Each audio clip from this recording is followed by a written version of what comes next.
Connecticut River at sundown, July 31, 1818.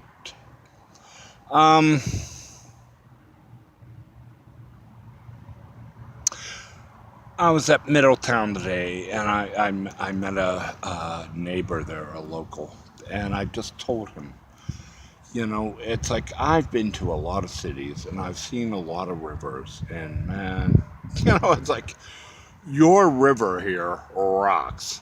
I mean, it's like your river here rocks. I mean, I've been to a lot of cities, and first of all, I didn't know Connecticut had a river. And second of all, when I found out it did have a river, it was like, wow, it is beautiful. I mean, it is gorgeous. It rocks. Which brings me to the question of rivers and waters and stuff throughout the years. Wow, it's been a long 4 years here on the road and dealing with communities and neighbors and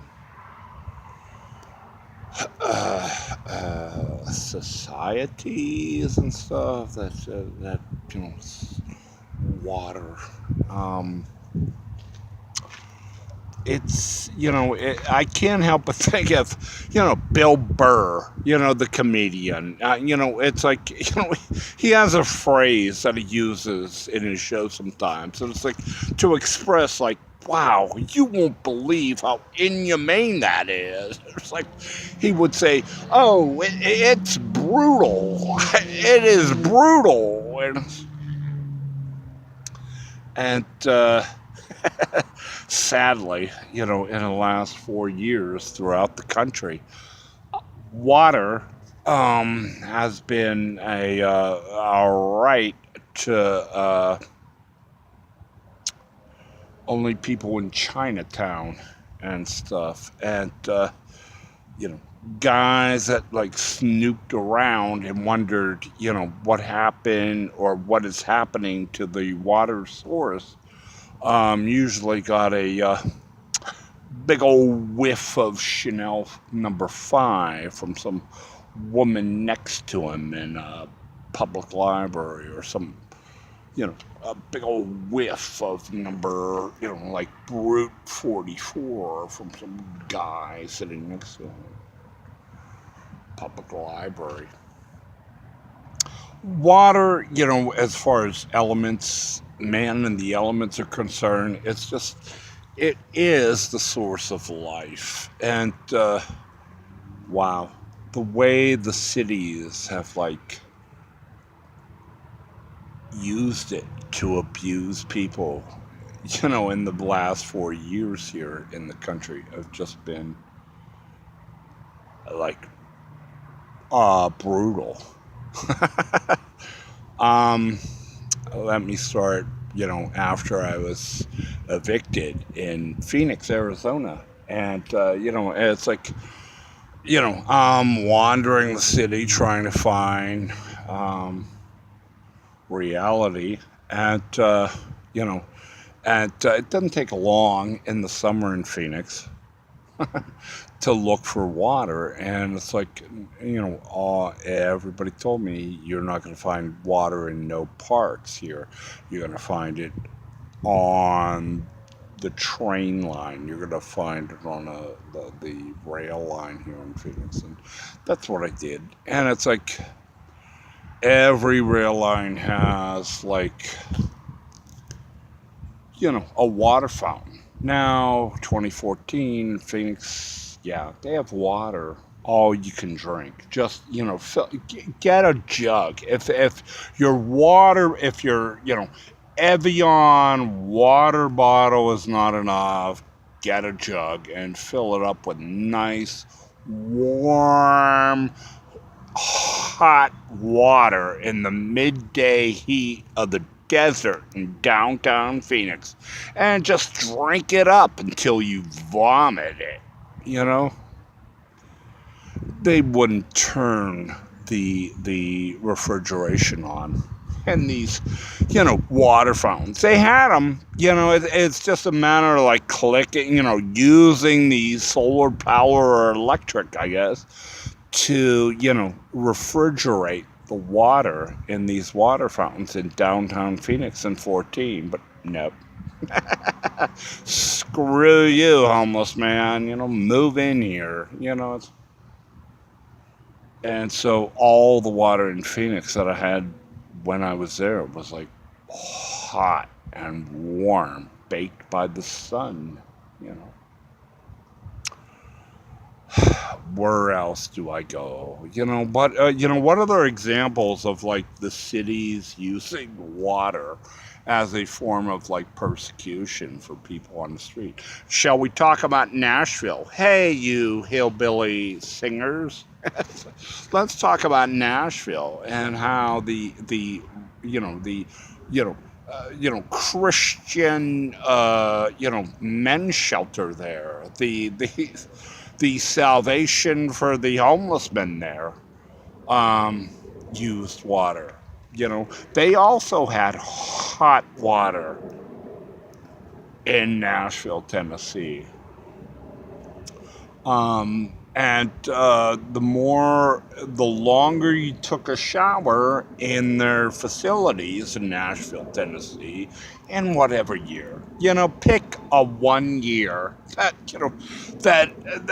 you were there or that I was there, and I was like, it doesn't matter. It's like it's all Christian and it's all loving and it's all people and it's all family. So, But the thing I noticed about the Nashville men's shelter there is that the more you like punch the wall or a button to get more water so you can wash your body in the morning, the hotter the water would get. And so,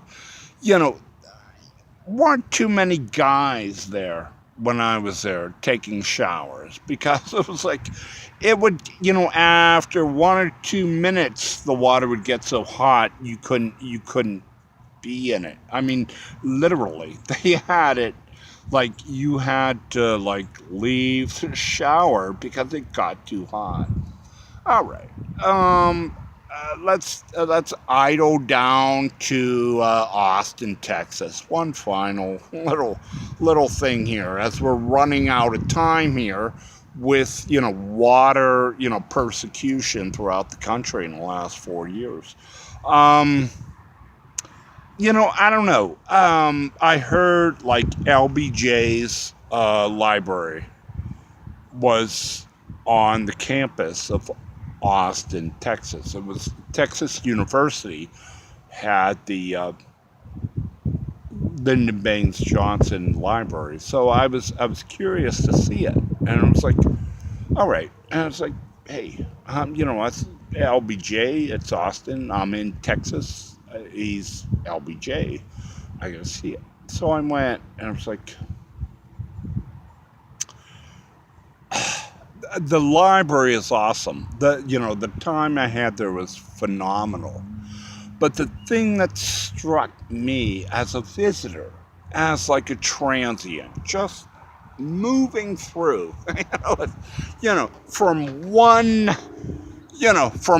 just visiting, what really struck me is that I went to the LBJ Library, and mind you, this is one of the first like major presidential libraries in the country. It kind of like started the whole trend, if you will, of presidential libraries and stuff. And so like, I'm there, and it's like, I go to the presidential library, and it's a phenomenal site, and I can't wait to get into it. But, as I look around me, there's like a water fountain behind the entrance to the presidential library, LBJ Library, and it's like, it is dry. I mean, the presidential Library of LBJ, the waterfront, like a main masterpiece, kind of centerpiece to the library grounds, for this president of the United States is dry. It is bone dry. And I'm like, oh, it's like, how many parks have I been to and how many cities where the water fountains don't work? How many times have I been to how many libraries and how many cities where I have to jump from sink to sink, to wash my hands? Because there's no water coming out of the sink. It's like, but here I am at a presidential library in Texas for a local Texas president. And there's no water in the fountain across from his library. I'm like, oh man, hey.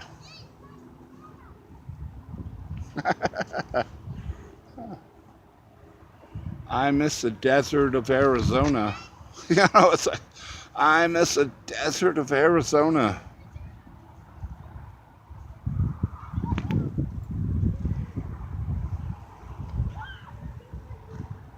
I think I'm gonna cactus.